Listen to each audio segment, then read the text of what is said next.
ঘর বাড়ি সবসময় পরিষ্কার পরিচ্ছন্ন এবং পরিপাটি রাখতে গৃহিণীদের অক্লান্ত পরিশ্রম করতে হয়। Deep cleaning blog. Good morning বন্ধুরা, তোমরা সবাই কেমন আছো? আশা করি তোমরা সবাই খুব ভালো আছো আর আমরা সবাই খুব ভালো আছি। আজকে হচ্ছে শনিবার, তোমাদের সবাইকে সাথে নিয়ে ব্লগটা শুরু করছি। দেখতে থাকো, আশা করি তোমাদের সবার খুব ভালো লাগবে। ভোর উঠে নিজে প্রথমে ব্রাশ করে নিয়েছি, তারপরে দেখো এক গ্লাস জল নিয়ে নিলাম, দিয়ে এক গ্লাস জল খেলাম। খালি পেটে এক গ্লাস জল খাই রোজ। তারপরে দেখো এখন আমি চা করতে চলে এসেছি। বাবুর কিন্তু টিফিন বানিয়ে বাবুকে স্কুল পাঠিয়ে দিয়েছি। এবার আমি চাটা করে নিচ্ছি। 2 কাপ চা দুধ নিয়ে নিয়েছি, দিয়ে 2 কাপেরই চা হবে, সেই জন্য 2 কাপই নিয়েছি। তারপরে দেখো চাটা ফুটে গেছে, ফুটে যাওয়ার পরে চাটা আমি ঢেলে নিলাম। আসলে 2 কাপই মেপে নিয়েছিলাম, তারপরে কি বলতো ফুটিয়েছি চাটা, তারপরেও একটু বেশি হয়ে গেছে। আর যাই হোক, সেটাতে আর একটা কাপে একটু বেশি করে চা দিয়ে দিয়েছি। এই যে সকালবেলা রুটি করেছিলাম বাবুর জন্য, তো আমরাও বেশি করে করেছিলাম, কেন আমরাও খেয়ে নিব। আর আমরা রুটি চা খাওয়ার পরে দেখো মামামের জন্য এই গরম জলটা করেছি, ওতে কি করেছি রুটিটাকে ছিঁড়ে দিচ্ছি, ভালো করে টুকরো টুকরো করে ছিঁড়ে দিয়েছি। তারপরে দেখো গরম জলে দিয়ে দিলাম, আর এপাশ এপাশ করে চামচে একটু নেড়ে দিয়েছি, যাতে নরমটা খুব ভালো হয়। ঘুম থেকে ওঠা হবে নানি, উঠবি না? আরো ঘুমাবি? আরো ঘুমাবি? Good morning. গুড ওই ওই মামা গুড মর্নিং করে বলে দে, গুড মর্নিং। উঠে পড়া, উঠে পড়া, উঠে পড়া, এসো। কি করছিস মামা? এরকম তুই কম্বল টেনে নিয়ে এসছিস, এরকম এইরকম এখানে মেঝেতে শুয়ে গেছিস? তুই এত বদমাস, তুই প্রচুর বদমাস। এইরকম কেউ চিৎকার করে বাইরে ছেড়ে দিয়ে আসবো, জানিস তো? শুনে করছিস বাইরে ছেড়ে দিয়ে আসবো, প্রচুর দুষ্টু হয়ে যাচ্ছিস কিন্তু। পেট দেখাচ্ছিস নাকি? তুই এত বদমাস। তার তো দুষ্টুমি চলতেই আছে। চলো আমি আমার কাজগুলো এবার করে নিই। তো দেখো বাবুর রুমে আসলে কি বলতো, এই যে কয়েকদিন ধরে বৃষ্টি হচ্ছিল না, সেই জন্য বাবুর রুমে প্রচণ্ড স্যাঁতস্যাঁতে ভাবটাই হয়। কেন কি বলতো, তার রুমের সাইডে একটা বড় জামরুল গাছ আছে, ওই জন্য রুমটা একটু স্যাঁতস্যাঁতে ভাবই থাকে। আসলে বাস্তবে তো রোদই লাগে না, ওই স্যাঁতস্যাঁতে ভাব হবে না তো কী হবে বলতো। তো সেই জন্য বিছানাটা একদম একটু মানে স্যাঁতস্যাঁতে হওয়ার জন্য আমি কি করেছিলাম, ওই রুমের যে তোষকগুলো ওগুলো আমি কি করেছিলাম রোদে দিয়ে দিয়েছিলাম। আর একটা বেডরুমে যেগুলো, সেগুলো কিন্তু রোদে দিইনি, সেগুলো আমি একদিনে এত কিছু টানলে না, মানে আর কি বলতো, ওয়েদারটা তো এখন ভালো নয়, এখন এক্ষুনি রোদ বেরাচ্ছে তো এক্ষুনি বৃষ্টি এসে যাচ্ছে, ওই জন্য কি করেছিলাম একটা রুমেই দিয়েছি। আর কয়েকদিন হয়ে গেছে কি বলতো, এই জিনিসগুলো কাচা হয়নি, বালিশের কভার বেডশিট এগুলো কয়েকদিন হয়ে গেছে, যেহেতু বৃষ্টিটাও ধরছিল, তো সেই জন্য কাচাও হয়নি। আর কি বলতো, এমনি তো জামা কাপড় শুকাচ্ছি, স্যাঁতস্যাঁতে ভাব থাকছে, ওই জন্য কী করেছিলাম আজকে একটু যেহেতু রোদটা বেরিয়েছে সকাল থেকে, সেই জন্য বেডশিটগুলো তুলে নিয়েছি আর রুমটাও পরিষ্কার করব। আসলে রুমগুলো সেই কয়েকদিন আগেই পরিষ্কার করেছিলাম, আবার দেখি রুমের ভিতরে ফাঁদ হয়ে গেছে আর নোংরা ধুলো জমে গেছে। আসলে কি বলতো, পাশে ফ্ল্যাট হচ্ছে তো ওই জন্য নোংরাটা এত মানে আসছে রুমে, একদম সাইডে দেখো, দেখেই বুঝতে পারছো তো, ওই জন্য বাড়িটায় বেশি নোংরাটা বেশি হচ্ছে। তো যাই হোক, দেখো এখন পর্দাগুলো খুলে নিয়েছি জানালা থেকে, আর এই যে সাইডে দেওয়ালে সাইডে ফাঁদগুলো হয়ে যায় না, ওইগুলো একটু ঝাঁটা দিয়ে ঝেড়ে নিলাম।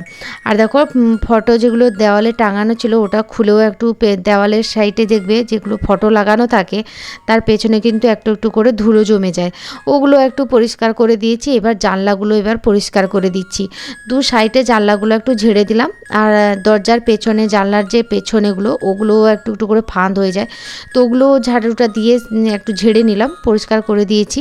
তো এবার দেখো এগুলো পরিষ্কার করে দেওয়ার পরে আমি কি করলাম, একটা চেয়ার নিয়ে নিয়েছি, এবার পালঙ্কর উপরে একটা চেয়ার রেখে দিলাম। ওই চেয়ারের উপরে উঠে আমি এই দেখো বেডরুমে যে ফ্যানটা ওটা পরিষ্কার করে নিচ্ছি। আর বাবুর রুমের ফ্যানটা না এতটা নোংরা হয়নি, রুমটা নোংরা হয়েছিল, ওটা একটু ঝেড়ে দিয়েছি।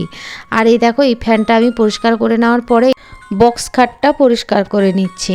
আর এই বক্স খাটের উপরে মানে কি বলতো মাথার সাইডে লেদারের কাজ করা আছে, তো ওটা বেশ ভালো লাগে, নরমও থাকে, সব থাকে, তো ওই জন্য ওটাও একটু কাপড় দিয়ে পরিষ্কার করে নিলাম। এবার দেখো বিছানাতে যে নোংরাগুলো পড়েছিল ওগুলো একটু ঝেড়ে ঝেড়ে নিয়েছি। তারপরে দেখো বাইরে যে জানালা ওগুলো খুলে একটু ঝেড়ে নিয়েছি, পরিষ্কার করে নিয়েছি। তারপরে দেখো ডাইনিং রুমে চলে এসেছি। আসলে কি বলো তো পুরোটা দেখাতে গেলে তো অনেকটা লং হয়ে যাবে, ওই জন্য হাফ হাফ করে কিছুটা দেখিয়ে দিচ্ছি তোমাদের। তো দেখো এই যে উপরে যে বড় স্ট্যান্ড ফ্যানটা আছে, মানে উপরে যে উপরে যে ফ্যানটা লাগানো আছে, কি বলতো ওই খাওয়ার টেবিল টেনে ওটা পরিষ্কার করতে হয়। আর ওটাও টেনে উপরে দাঁড়িয়ে পরিষ্কার করতে, ওর উপরে আবার চেয়ার লাগিয়ে পরিষ্কার করতে হয়, মানে ভয়ও লাগে যদি বাই চান্স পড়ে যায় আমার হাত পা দুটোই ভাঙবে। তো ওই জন্য কী করেছিলাম ওই বড় ডান্ডিটা দিয়ে পরিষ্কার করেছি। দেখো কতটা ফ্যান থেকে নোংরা পড়েছে। তো কি বলতো ওটা দিয়েও পরিষ্কার, আসলে কন্ট্রোল করে একটাকে ঘুরিয়ে একটাকে মানে হ্যান্ডেলকে কন্ট্রোল করে তারপরে আমি ফ্যানটা পরিষ্কার করেছি, উপরের ফ্যানটা। তো যাই হোক ঘরে ঝাড়ু লাগানো কমপ্লিট হয়ে গেছে, দুটো রুম ডাইনিং রুম ওগুলো পরিষ্কার করা হয়ে গেছে। এবার আমি ঘরগুলো মুছে নিচ্ছি। আর আচ্ছা, যারা নতুন চ্যানেলে সাবস্ক্রাইব করে পাশে থাকছো তারা কিন্তু অনেকে কমেন্ট করনি, কমেন্ট করলে ভালো লাগবে আর আমার ভিডিও করতেও খুব ভালো লাগবে। আর তোমাদের সবাইকে স্বাগত থাকলো আমার চ্যানেলটাকে সাবস্ক্রাইব করে প্লিজ পাশে থাকো, আমারও ভালো লাগবে ভিডিও করতে। এই যে দেখো যে কম্বলগুলো এগুলো কেচেছিলাম, তো ওয়াশিং মেশিনে ভরে দিয়েছিলাম। আর যে বললাম না এই যে এক্ষুনি রোদ তো এক্ষুনি বৃষ্টি, এই যে দেখো কিছুক্ষণ কাচতে না কাচতে কি বলতো বৃষ্টি শুরু হয়ে গেছিলো, তো ওগুলো তুলে নিয়েছিলাম তাড়াতাড়ি। দিয়ে তুলে নেওয়ার পরে এই যে এত বাতাস হচ্ছে, প্রচুর পরিমাণে বাতাস হচ্ছে, বেডশিট কীভাবে উঠছে দেখেই বুঝতে পারছো। তো দেখো ওগুলো বাইরে টাঙিয়ে দিয়েছিলাম। তো আমি স্নান করে ঠাকুর পুজো করে রান্নাবান্না কাজ কমপ্লিট করে তারপরে দেখো এই যে বিছানাটা এখন নতুন বেডশিট একটা বের করেছি, তো ওটা আমি পাতিয়ে নিচ্ছি বিছানায়। আসলে কি বলতো ওই যে বেডশিটের নিচে আরেকটা বেডশিট পাতানো আছে, ওগুলো আমি ওটা কি বলতো সবসময় আমি বেডশিটে পাতিয়ে রাখি। তো তোষকের উপরে আরেকটা বেডশিট পাতানো থাকলে আমার মনে হয় খুবই ভালো, তো ওটা সবসময়ের জন্য পাতিয়ে রাখি। আর কেন ওটা অনেক পুরনোও হয়ে গেছে, ওই জন্য ওটাও আমি এনি টাইম ওই বেডশিটটা পাতিয়ে রাখি। আর যখনই ময়লা হয় তখন তুলে পরিষ্কার করে দিই। তো দেখো এখন বেডশিটটা তো মানে বিছানায় পাতিয়ে দিয়েছি, তারপরে বালিশের কভারগুলোও পরিয়ে দিলাম। কভারগুলো পরিয়ে দিয়ে দেখো বিছানাটা রেডি করে রেখে দিলাম। খেয়ে দিয়ে তো সবাই একটু রেস্ট করবে। আর বেডশিটটা না পুরো মাপে খাপে জানো, একটু বেশ অতিরিক্ত ঝুল নেই যে মানে চড়ার দিকে। তো যাই হোক মোটামুটি বক্স খাটে হয়ে গেছে। তো এখন দেখো খাওয়া দাওয়া কমপ্লিট করে এই যে রান্নাঘরে চলে এসেছি, গ্যাস টেবিলটা মুছে পরিষ্কার করে নিচ্ছি। আসলে কি বলো তো রান্না করার পরে না সাবান দিয়ে পরিষ্কার করে দিলে দেখবে আমার মনে হয় বেশি পরিষ্কার হয়। এই জন্য কী করি আমি কসবার দিয়ে সাবান একটু নিয়ে নিই, দিয়ে ওটা ভালোভাবে পরিষ্কার করে দেওয়ার পরে একটা ভেজা কাপড় নিয়ে তার উপরে পরিষ্কার করি, দিলে বেশ ভালো লাগে আর পরিষ্কার পরিচ্ছন্নটা বেশি লাগে, আমার ওতেই খুব ভালো লাগে। তো বাসন মাজাটা কমপ্লিট হয়ে গেছে এবং ধুয়ে উল্টে রেখে দিলাম জলটা নিগড়ে যাওয়ার জন্য। তো দেখো এবার কি বলো তো নিরামিষ তো রান্না হয়েছিল, এঁঠো পেটো হয়নি, তো সেই জন্য আজকে আর নাইটিটা চেঞ্জ করব না। আর এখন দেখো বাসন মাজা কমপ্লিট করার পরে আমার রান্নাঘরে তো কাজ কমপ্লিট, সেই জন্য রান্নাঘরে জানলাটা বন্ধ করে আনলাম।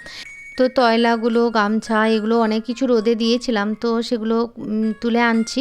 তারপরে একটু বৃষ্টি হয়েছিল আবার রোদ বেরিয়েছিল, তো এগুলো যেগুলো ভেজা আছে বাইরে টাঙিয়ে দিব, আর যেগুলো একটু শুকনো হয়ে গেছে সেগুলো ঘরের ভিতরে নিয়ে যাব। চ্যানেলটাকে সাবস্ক্রাইব করে প্লিজ পাশে থাকো, এখানেই শেষ করছি।